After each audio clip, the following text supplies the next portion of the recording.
پیامبر صلی الله علیه و سلم روز عید قربان 2 گوسفند قربانی کردند و در دیگر روایت ها آمده است که وقتی که گوسفندها را سرش را خودی جناب رسول الله صلی الله علیه و سلم با دست مبارکشان بریدند، در یکی آنها گفتند که اللهم هذا عن محمد و آل محمد، پروردگارا این از نام محمد است و از نام اهل و عائله محمد است گفتند.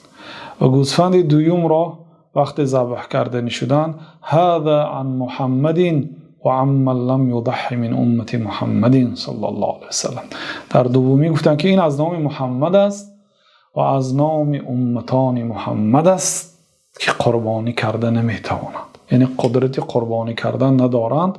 از نام آنها جناب رسول الله صلی الله علیه وسلم قربانی کردند. کسی مقصد کم بغل است، مالی ندارد که قربانی کند، پولی ندارد که قربانی خرد، خسته خاطر نشود، جناب رسول الله صلی الله علیه وسلم از نام او قربانی کردند. ولی کسی مال دارد آن را قربانی کند و از این ثواب عظیم بی بهره نماند. والله اعلم و صلی الله و سلم علی نبینا محمد و علی آله و صحبه اجمعین.